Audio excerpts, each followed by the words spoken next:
Hello, my name is Mariah, and this is my Case 3 assignment. In the past century, 4 different companies have held the title of being a leader in the consumer electronics industry, each one with its own strategies that led to the successes and mishaps of the company. Beginning with Philips, it was founded in the Netherlands by 2 brothers who saw the need for a strong focus on the company's research and development for it to be successful. Their investment led to the innovations with the light bulb and expansion in its portfolio. Shortly after its start, Philips began producing such products as the vacuum tube, electric shavers, and even radios, which became the company's biggest success. With this success, Philips was able to expand internationally and gave the national organizations in each country um, independence to design, manufacture, sell, etc., based on its local market conditions. Despite this flexibility to make products tailored to its local market, trade restrictions started to decrease in Europe, allowing for other companies to compete with Philips.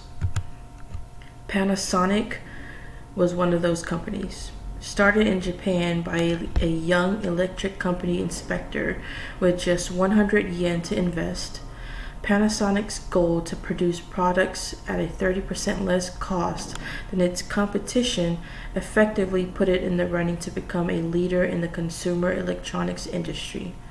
Effectively producing products at a fraction of the cost, Panasonic began to capitalize and diversify its portfolio with a structure to keep its business units semi-autonomous. For example, a division needed to request a loan for additional funding through its headquarters in Japan. This kept its international expansion closely regulated. By the time Panasonic decided to switch to a decentralized strategy, there was enough resistance that the company began to decline in profits, and eventually allowing for another company to make its way to the front of the lines.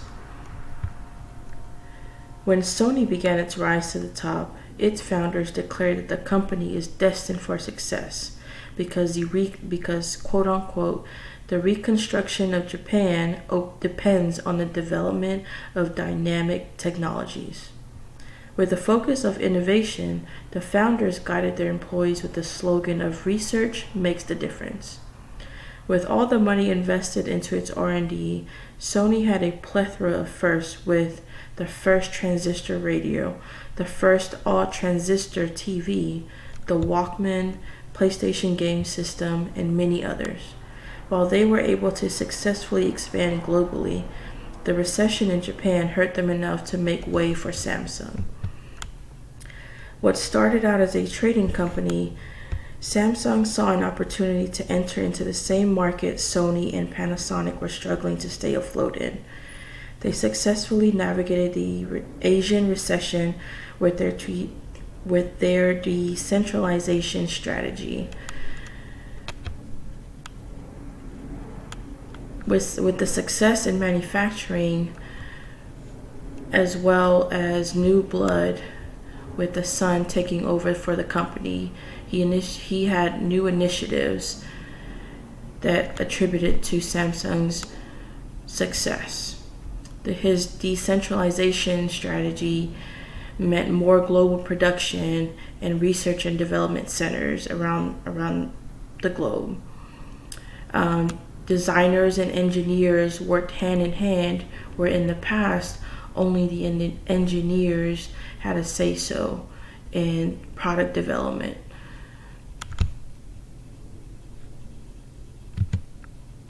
Now, if a new company were to come on hand, I think innovation using social media in this day and age would allow them to enter into the market effortlessly, as well as making socially responsible products. Thank you